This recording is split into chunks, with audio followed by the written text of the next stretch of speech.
प्रतियोगी विद्यार्थियों, स्वागत आप सभी का आपके अपने YouTube चैनल प्रारंभ आईएएस में। कैसे हैं आप? उम्मीद करता हूँ कि अच्छे होंगे और तैयारी भी आपकी अच्छी चल रही होगी। आज की वीडियो क्लास में हम संविधान की क्लास को ही आगे बढ़ाएंगे और जैसा कि आपने अगर वीडियो क्लास पीछे देखी होगी तो आपको पता होगा कि पिछली क्लास में हम लोगों ने पढ़ा था अनुच्छेद 99 और अनुच्छेद 100। तो अनुच्छेद 99 आपका था सदस्यों द्वारा शपथ या प्रतिज्ञा और अनुच्छेद 100 में हम लोगों ने पढ़ा था सदनों में मतदान रिक्तियों के होते हुए भी सदनों की कार्य करने की शक्ति और गढ़पूर्ति। ठीक है, ये दो अनुच्छेद हम लोगों ने देखा था, अच्छे से देखा था। अगर आपने अभी वो वीडियो क्लास नहीं देखी है तो उस वीडियो क्लास को अवश्य देख ले, क्योंकि वहां से कभी-कभी प्रश्न बनते हैं। ठीक है, तो वो ध्यान में रखिएगा। और आज की क्लास में हम तीन अनुच्छेदों के बारे में पढ़ेंगे, अनुच्छेद 101, 102 और 103। और ये तीनों अनुच्छेद एक दूसरे के साथ कोरिलेट हैं, ये ध्यान में रखिएगा। कोरिलेट का मतलब कि आपस में संबंध रखते हैं तीनों अनुच्छेद, इसलिए ध्यान में रखना होगा। चलिए देर नहीं करते हैं और वीडियो क्लास की शुरुआत करते हैं। तो संविधान के भाग 5 के अध्याय 2 में जब हम आगे बढ़ते हैं तो एक टॉपिक उन्होंने दे रखा है भाग 2 में सदस्यों की निर्हरताएं। निर्हरताएं का मतलब अयोग्यताएं। ठीक है, कि कोई संसद सदस्य है तो उसकी क्या अयोग्यता होगी, किस आधार पर वो संसद के सदस्य से अयोग्य हो जाएगा, उसी की चर्चा इन अनुच्छेदों में की गई है। तो अगला अनुच्छेद है अनुच्छेद 101। ठीक है, 100 तक हम पढ़ चुके हैं, आगे बढ़ते हैं। अनुच्छेद 101 कहता क्या है? स्थानों का रिक्त होना। कहाँ स्थानों का रिक्त होना? सदन में स्थानों का रिक्त होना। और कैसे स्थान रिक्त होंगे उसी की चर्चा यहाँ पे की गई है। जैसे ही सदन की बात आए तो आप समझ जाएंगे संसद के दोनों सदन, लोकसभा या राज्यसभा। ठीक है, तो 101 को 4 भागों में बांटा गया है, यानी 101 फर्स्ट। तो 101 फर्स्ट क्या कहता है कि कोई व्यक्ति संसद के दोनों सदनों का सदस्य नहीं होगा। तो स्पष्ट है, संसद के दो सदन, राज्यसभा और लोकसभा, और 101 फर्स्ट के अनुसार ये क्लियर कर दिया गया है कि कोई भी व्यक्ति दोनों सदनों का सदस्य नहीं होगा, या तो वो लोकसभा का होगा या तो राज्यसभा का ही सदस्य होगा। ठीक है, आगे इसमें कहा गया और जो व्यक्ति दोनों सदनों का सदस्य चुन लिया जाता है, यानी कि बाध्यता नहीं है चुनाव लड़ने की। अगर आप लोकसभा के सदस्य हैं तो आप चाहे तो राज्यसभा का चुनाव लड़ सकते हैं, आप राज्यसभा के सदस्य हैं तो चाहे तो लोकसभा का चुनाव लड़ सकते हैं, यहाँ ये बाध्यता नहीं है। लेकिन यहाँ पे ध्यान रखिएगा कि अगर कोई व्यक्ति ऐसा है जो पहले मान लेते हैं कि राज्यसभा का सदस्य था लेकिन लोकसभा का चुनाव लड़ा और लोकसभा का भी चुनाव जीत गया, तो उसके बाद क्या होगा? तो उसके एक या दूसरे सदन के स्थान को रिक्त करने के लिए संसद विधि द्वारा उपबंध करेगी। यानी कि जैसा कि इस अनुच्छेद के शुरुआत में हम लोगों ने देखा था, कोई व्यक्ति संसद के दोनों सदनों का सदस्य नहीं होगा, तो उस संदर्भ में एक चीज ध्यान रख लेना है कि जैसे ही राज्यसभा का व्यक्ति लोकसभा के लिए अगर चुन लिया गया और लोकसभा का व्यक्ति अगर राज्यसभा के लिए चुन लिया गया, तो वहां पे कुछ नियम अलग हो जाएंगे। वहां पे ध्यान रखना है, ठीक है, कि संसद विधि द्वारा उपबंध करेगी। तो संसद ने क्या विधि बना रखी है? तो संसद ने यही विधि बना रखी है सीधे सीधे कि अगर कोई व्यक्ति लोकसभा का है, राज्यसभा के लिए चुन लिया जाता है, तो या तो वो राज्यसभा में अपना स्थान ग्रहण न करे, या अगर वो राज्यसभा में अपना स्थान ग्रहण करता है तो उसे लोकसभा की सदस्यता से देना होगा त्याग पत्र। वैसे ही कोई व्यक्ति राज्यसभा का है और लोकसभा का सदस्य चुन लिया जाता है, तो उस संदर्भ में उसे लोकसभा का सदस्य बनने से पहले राज्यसभा के सदस्य पद से देना होगा त्याग पत्र। अगर वो ऐसा नहीं करता है तो जैसे ही वो लोकसभा के सदस्य पद की शपथ लेगा, वैसे ही उसका राज्यसभा में स्थान रिक्त समझा जाएगा। ये संसद की विधि है। ठीक है, अनुच्छेद 101 के सेकंड पार्ट की बात करें, यानी 101(2) की बात करें, तो ये कोई व्यक्ति संसद और किसी राज्य के विधानमंडल के किसी सदन, ठीक है, यहाँ पे ध्यान रखिएगा कॉमा लगा हुआ, किसी सदन, दोनों सदन का सदस्य नहीं होगा। ठीक है, तो राज्य के विधानमंडल, तो 6 राज्य ऐसे हैं जहाँ पे 2 सदन है, एक विधान परिषद और एक विधानसभा, और बाकी राज्यों में हम क्या देखते हैं, केवल एक ही सदन है, वो है विधानसभा। ठीक है, तो यहाँ दोनों का सदस्य नहीं होगा। और यदि कोई व्यक्ति संसद और किसी राज्य के विधानमंडल के किसी सदन, ठीक है, दोनों का सदस्य चुन लिया जाता है, तो ऐसे अवधि की समाप्ति के पश्चात जो राष्ट्रपति द्वारा बनाए गए नियमों में विनिर्दिष्ट की जाए, संसद में ऐसे व्यक्ति का स्थान रिक्त हो जाएगा यदि उसने राज्य के विधानमंडल में अपने स्थान को पहले ही नहीं त्याग दिया है। ठीक, तो ये तो थोड़ा सा कॉम्प्लिकेटेड है जैसा संविधान में लिखा गया, लेकिन अगर हम इसे समझें तो सीधे सीधे यहाँ पे 101 फर्स्ट में बता दिया गया कि कोई व्यक्ति या तो लोकसभा का सदस्य ही रहेगा या राज्यसभा का ही सदस्य रहेगा। अगर दोनों सदनों के लिए चुन लिया जाता है, उसे एक सदन से देना होगा त्यागपत्र। और 101 सेकंड क्या कहता है?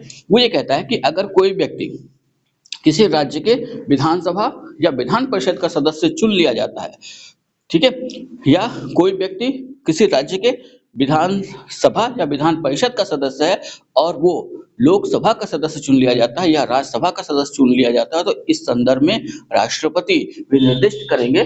ठीक है, राष्ट्रपति द्वारा बनाए गए नियमों में विनिर्दिष्ट की जाए, यानी कि राष्ट्रपति एक उसे टाइम देंगे कि इस समय के अंदर या तो आप विधानसभा या विधान परिषद की सदस्यता त्याग दें, नहीं तो आपकी सांसद सदस्यता यानी लोकसभा की सदस्यता समाप्त हो जाएगी।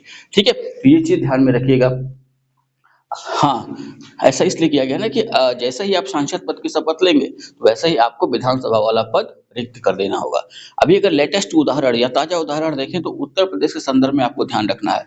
18वीं लोकसभा में अयोध्या लोकसभा सीट से जो व्यक्ति चुने गए, ठीक है, अयोध्या लोकसभा सीट से चुने गए, लेकिन आपको ध्यान रखना है कि वो उस समय मिल्कीपुर विधानसभा सीट से विधायक थे, यानी अवधेश प्रसाद की बात हो रही है। ठीक है, वो विधायक थे। तो जब उनका चयन लोकसभा के लिए हो गया, तो लोकसभा में शपथ से पहले उन्हें अपने विधायक पद से देना पड़ा त्यागपत्र। इसके लिए राष्ट्रपति ने उन्हें एक तिथि निर्धारित करके दी थी कि इस तिथि के भीतर आपको अपना त्यागपत्र विधानसभा से दे देना है। अगर आप ऐसा नहीं करेंगे तो हो सकता है कि संसद सदस्यता आपके निरस्त हो जाए। ठीक है, तो ये चीज आपको ध्यान में रख लेना है। ठीक, 101(3) की बात करें, ठीक है, यदि संसद के किसी सदन का सदस्य, इसको दो भागों में बांट दिया गया है, क और ख में। ठीक है, तो 101(3) का क क्या कहता है कि अनुच्छेद 102 के खंड 1 या खंड 2 में वर्णित किसी निरर्हता से ग्रस्त हो जाता है। ठीक है, तो अभी आगे 102 हम पढ़ेंगे, उसमें संसद सदस्यों की अयोग्यता के लिए कुछ चीजें दी गई हैं कि किन किन आधारों पर कोई संसद सदस्य अयोग्य घोषित होगा। ठीक है, तो उसी की चर्चा यहाँ पे की गई है कि खंड 1 या खंड 2 में वर्णित कोई भी निरर्हता हो, अगर उससे, ठीक है, वो अयोग्य घोषित होता है या यथा स्थिति सभापति या अध्यक्ष को संबोधित अपने हस्ताक्षर सहित लेख द्वारा अपने स्थान का त्याग कर देता है और उसका त्यागपत्र यथा स्थिति सभापति या अध्यक्ष द्वारा स्वीकार कर लिया जाता है, तो ऐसा होने पर उसका स्थान रिक्त हो जाएगा। तो मोटा मोटा 101(3) को दोनों सेंटेंसों को अगर मिला दें, यानी दोनों उपखंडों को क और ख को अगर हम मिला दें, ठीक है, तो एक सीधा सा सीक्वेंस बनता है, वो ये है कि अनुच्छेद 102 के तहत अगर कोई व्यक्ति अयोग्य घोषित किया जाएगा, ठीक है, या कोई भी सांसद सदस्य, चाहे वो लोकसभा का हो चाहे राज्यसभा का हो, लोकसभा का है तो अपना त्यागपत्र अध्यक्ष को और राज्यसभा का है तो अपना त्यागपत्र सभापति को देगा। अगर वो अपना त्यागपत्र दे देता है और लोकसभा अध्यक्ष या राज्यसभा के सभापति उसका त्यागपत्र स्वीकार कर लेते हैं, तो उसका स्थान उस सदन में रिक्त हो जाएगा। लेकिन यहाँ पे एक व्यवस्था और दी गई है, वो ये दी गई है कि लोकसभा का अध्यक्ष या राज्यसभा का सभापति ये देखेगा, यानी जिस सदन का मामला होगा, लोकसभा का सदस्य तो लोकसभा अध्यक्ष देखेगा, राज्यसभा का सदस्य तो राज्यसभा का सभापति देखेगा।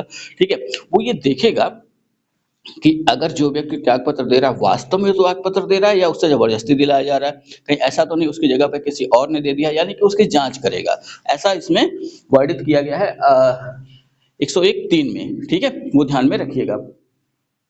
तो कुल मिला के अनुच्छेद 102 के खंड 1 और खंड 2 के तहत अयोग्य घोषित किया गया हो, या उसने अपना त्यागपत्र, अगर लोकसभा का है तो लोकसभा अध्यक्ष को, राज्यसभा का है तो राज्यसभा के सभापति को उसने अपना त्यागपत्र दे दिया है और अध्यक्ष और सभापति ने, अध्यक्ष या सभापति ने उसे स्वीकार कर लिया है, तो ऐसा होने पर उसका स्थान उस सदन से रिक्त समझा जाएगा। ठीक है, अनुच्छेद 101(4) क्या कहता है, यदि संसद के किसी सदन का कोई सदस्य 60 दिन, इस पॉइंट को ध्यान में रखिएगा, ठीक है, संसद के किसी सदन का, चाहे वो लोकसभा का हो चाहे राज्यसभा का हो, 60 दिन की अवधि तक सदन की अनुज्ञा के बिना, यानी सदन के आदेश के बिना या सदन को बिना बताए, ठीक है, के बिना उसके सभी अधिवेशनों से अनुपस्थित रहता है, तो सदन उसके स्थान को रिक्त घोषित कर सकेगा। यानी कोई भी सांसद सदस्य है, चाहे वो लोकसभा का है या वो राज्यसभा का है, अगर लगातार 60 दिन संसद की बैठक चली और संसद की बैठक में वो अनुपस्थित रहता है, तो यहाँ लगातार का थोड़ा सा परंतु दिया हुआ है, वो भी पहले ध्यान दे लें कि 60 दिन की उक्त अवधि की संगणना करने में किसी ऐसी अवधि को हिसाब में नहीं लिया जाएगा जिसके दौरान सदन सत्रावशित या निरंतर 4 दिन से अधिक दिनों के लिए स्थगित रहता है। ठीक है, जिनको समीक्षा अधिकारी का पेपर देना वो अच्छे से इस पॉइंट को समझ लेंगे, या जो आगे पीसीएस 2025 देंगे या आईएएस 2025 देंगे, उनके लिए भी ये पॉइंट ध्यान में उनको रखना होगा। यहाँ से प्रश्न कई बार बना हुआ है, ठीक है। यहाँ पे ध्यान रखिए कि कोई ऐसा सदस्य है, चाहे वो लोकसभा का हो, चाहे राज्यसभा का हो, अगर वो बिना बताए संसद की 60 या अपने सदन की 60 बैठकों में अनुपस्थित रहता है, ठीक है, तो वो सदन क्या करेगा, वो सदन उसके स्थान को रिक्त घोषित कर सकता है, ठीक है। अब ये 60 दिन याद ध्यान रखिएगा। अब ये 60 दिन की गणना कैसे होगी, तो 60 दिन तो लगातार सदन चलता नहीं है, तो यहाँ पे ध्यान रखिएगा, ये 60 दिन की अवधि की जब वो गणना करेंगे ना, तो यदि सत्रावशित है, यानी संसद का सत्र समाप्त कर दिया गया है, ठीक है, तो उसकी गणना, उन दिनों की गणना नहीं होगी। कुल मिला के मोटा-मोटा ये कह सकते हैं कि जितने दिन संसद चले, यानी कि 60 दिन अगर संसद चली और 60 दिन वो सदस्य अनुपस्थित रहा, ठीक है, चाहे वो 1 साल मिलाकर चले, ठीक, चाहे 6 महीने मिलाकर चले, ठीक है, तो उस कंडीशन में सदन उसका स्थान रिक्त कर देगा। लेकिन एक और कंडीशन जोड़ी गई है, वो है कि निरंतर 4 दिनों से अधिक दिनों के लिए स्थगित रहता है। मान लेते हैं सदन की बैठक बुलाई गई, ठीक है, और बैठक चल रही है, लेकिन किसी कारणवश लोकसभा का अध्यक्ष या राज्यसभा का सभापति अपने सदन को 4 दिन से अधिक के लिए स्थगित कर देते हैं, तो उन 4 दिनों की गणना नहीं होगी। अगर 5वें दिन बैठक बुलाई गई, तो ये 4 दिन उसमें जोड़े नहीं जाएंगे। लेकिन अगर 2 दिन स्थगित रहा और तीसरे दिन बैठक बुलाई गई, तो वो 2 दिन इन 60 दिनों में गिन लिए जाएंगे, ठीक है। यही चीज यहाँ पे ध्यान में रखनी है, ठीक। अब आते हैं अगले अनुच्छेद पर। अगला अनुच्छेद है अनुच्छेद 102, ठीक है, और ये कहता है सदस्यता के लिए निर्भरताएं यानी अयोग्यता। ब्रैकेट में मैंने अयोग्यता इसलिए लिख दिया है कि आपको अच्छे से ये समझ में आ जाए, ठीक है। तो अनुच्छेद 102 दो भागों में बटा है, अनुच्छेद 102 फर्स्ट और अनुच्छेद 102 सेकंड। तो पहले आते हैं अनुच्छेद 102 फर्स्ट पे, यानी 102 के तहत कौन कौन सी कंडीशन बनाई गई जिससे कोई भी सदस्य, चाहे वो लोकसभा का हो चाहे राज्यसभा का हो, उसकी सदस्यता किन किन आधारों पर जा सकती है, ठीक है। तो इसकी अनुच्छेद 102 फर्स्ट की शुरुआत होती है, कोई व्यक्ति संसद के किसी सदन का सदस्य चुने जाने के लिए और सदस्य होने के लिए निरहरित यानी अयोग्य होगा। और क्या क्या कंडीशन है, क ख ग घ। तो 102 फर्स्ट का क क्या कहता है, यदि वह भारत सरकार या किसी राज्य सरकार के अधीन लाभ का पद धारण करता है, ठीक है। ये लाभ का पद तय करेगी संसद, ये ध्यान में रखिएगा। तो वहां पे एक परंतु है, परंतु क्या है, परंतु संघ या राज्य के मंत्री का पद लाभ का पद नहीं समझा जाएगा। हर जहां भी लाभ के पद की व्याख्या हो रही है पूरे संविधान में, हम लोगों ने क्या देखा, वहां पे संघ या राज्य के मंत्री का जो भी पद है उसे लाभ का पद नहीं माना गया है, वो चीज यहाँ भी लागू होती है। और एक शब्दों में क्या है, तो जो भी संसद सदस्य बनेगा वो कोई अन्य लाभ का पद धारण नहीं करेगा, ठीक है। हाँ, मंत्री बन सकता है, ठीक, सदन में, वो लाभ का पद नहीं समझा जाएगा। 102 फर्स्ट का ख क्या कहता है, यदि वो सक्षम न्यायालय द्वारा विकृत चित्त घोषित किया गया हो। विकृत चित्त का मतलब वही पागल कह सकते हैं, या जिसका मानसिक संतुलन ठीक ना हो, या जिसका चरित्र ठीक ना हो, ठीक है। 102 फर्स्ट का ग क्या कहता है, यदि वह अनुन्मोचित दिवालिया है, यानी अनुन्मोचित का मतलब कि उसे बैंकों द्वारा दिवालिया घोषित कर दिया गया है, ठीक है। 102 घ क्या कहता है, यदि वह भारत का नागरिक नहीं है, ठीक है, या उसने किसी विदेशी राज्य की नागरिकता स्वेच्छा से अर्जित कर ली है, या वह किसी विदेशी राज्य के प्रति निष्ठा या अनुशक्ति को अभिस्वीकार किए हुए है, ठीक है। पूरे अनुच्छेद का सारांश यह है कि अगर कोई व्यक्ति है, अगर वो भारतीय नागरिकता, वो भारत का नागरिक नहीं रहता है, तो वो संसद के किसी भी सदन का सदस्य नहीं रहेगा।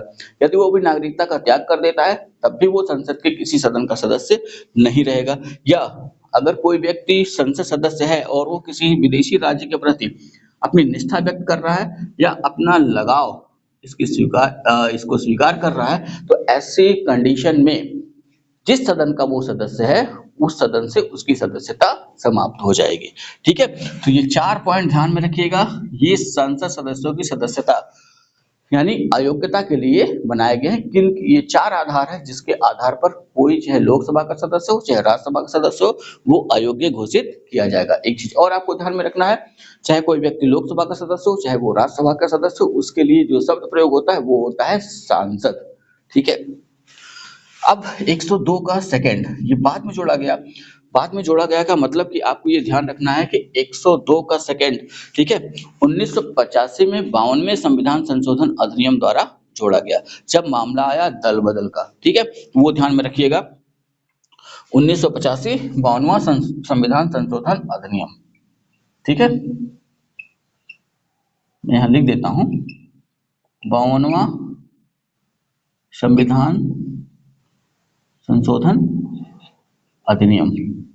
ठीक है, तो 52वें संविधान संशोधन अधिनियम 1985 द्वारा 10वीं अनुसूची जोड़ी गई जिसमें दल बदल का प्रावधान किया गया, और 102 में खंड 2 जोड़ा गया जो इसी से संबंधित था। और 102 का सेकंड पार्ट क्या कहता है, कोई व्यक्ति संसद के किसी सदन का सदस्य होने के लिए निराहरित होगा यदि वह 10वीं अनुसूची यानी दल बदल के अधीन इस प्रकार निराहरित हो जाता है।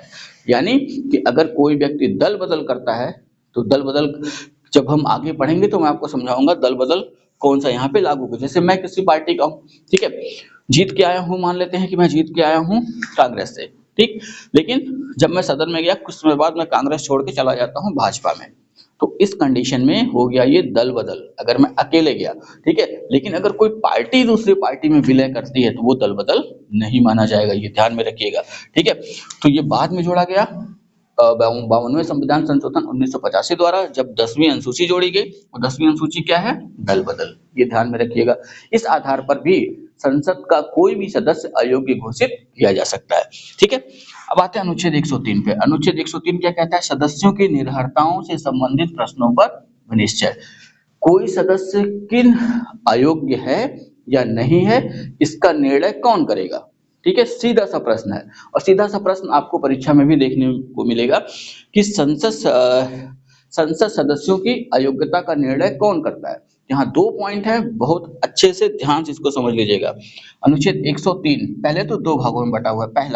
पहला क्या कहता है, यदि यह प्रश्न उठता है कि संसद के किसी सदन का कोई सदस्य अनुच्छेद 102 के खंड 1, ठीक है, तो 102 का खंड 1 इतना, ठीक, क ख ग घ जो हम लोगों ने वहां पे देखा है, ठीक, खंड 1 में वर्णित किसी निरर्हता से ग्रस्त हो गया है, यानी कि कोई ऐसा संसद सदस्य जिसके ऊपर ये चार जो आधार बताए गए उनमें से कोई लागू हो जाता है, तो उस पे क्या होगा, ग्रस्त हो गया है या नहीं, लागू हो रहा है इन चारों में से कोई एक या नहीं लागू हो रहा है, इस प्रश्न यह प्रश्न राष्ट्रपति के विनिश्चय के लिए निर्देशित किया जाएगा। यानी इसका निर्णय कौन करेगा, राष्ट्रपति निर्णय करेंगे कि कोई संसद सदस्य अयोग्य है या अयोग्य नहीं है, लेकिन किस खंड में, 102 फर्स्ट में, ध्यान में रखिएगा, ठीक है। और उसका विनिश्चय अंतिम होगा, यानी राष्ट्रपति जो निर्णय ले लेंगे वो अंतिम होगा। लेकिन राष्ट्रपति की शक्ति को भी यहाँ पे थोड़ा सा सीमित किया गया।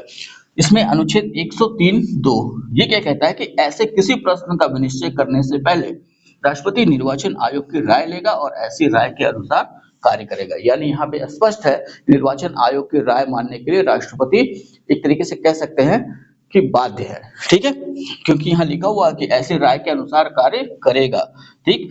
तो अगर कोई संसद सदस्य अनुच्छेद 102 फर्स्ट के आधार पर अयोग्य घोषित किया जा रहा है तो इसका निश्चय करेंगे राष्ट्रपति, और किससे राय लेंगे, ठीक है, निर्वाचन आयोग से, ठीक है, निर्वाचन आयोग से राय लेंगे और उसी आधार पर उस संसद सदस्य को अयोग्य घोषित करेंगे, ठीक। यहाँ पे ध्यान दीजिए, एक नोट, ये संविधान में नहीं दिया हुआ है, ठीक है, लेकिन संसद की प्रक्रिया के नियमों, संसद के नियमों में यह है, अनुच्छेद 102 खंड 2, ठीक है, यानी दल बदल के आधार पर अगर किसी सदस्य को अयोग्य घोषित किया जा रहा है तो उसका निर्णय कौन करेगा, ठीक है। यहाँ पे लाभ के पद के आधार पर सक्षम न्यायालय द्वारा विकृत चित्त घोषित होने पर, ठीक है, अनुन्मोचित दिवालिया होने पर, भारत की नागरिकता का लोप होने पर, इन 4 आधारों पर किसी व्यक्ति को या किसी सांसद सदस्य को अयोग्य घोषित करने का अधिकार राष्ट्रपति को है चुनाव आयोग की राय पर, ठीक है। लेकिन अगर इस 102 के सेकंड पॉइंट की बात करें कि अगर कोई व्यक्ति दल बदल के आधार पर अयोग्य घोषित हो रहा है तो उसकी अयोग्यता, वो अयोग्य है या नहीं, इसका निर्णय कौन करेगा।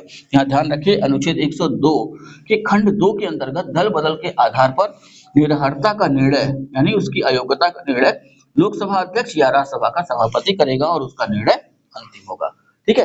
अगर कोई सांसद है जो दल बदल कर रहा है, इस संदर्भ में आपको ध्यान रखना है कि अगर वो लोकसभा का सदस्य है जो दल बदल कर रहा है तो इसका निर्णय करेंगे लोकसभा अध्यक्ष, क्योंकि उन्हीं को तो मालूम है ना कि वो किस दल का है, और किसी को तो मालूम नहीं रहेगा। वैसे ही अगर राज्यसभा का सदस्य है तो इसका निर्णय करेंगे राज्यसभापति, क्योंकि वहाँ राज्यसभा के सभापति को मालूम है कि वो व्यक्ति जो सामने बैठा हुआ है वो किस दल से संबंधित है। तो इस पॉइंट पे विशेष ध्यान रखिएगा, ठीक है।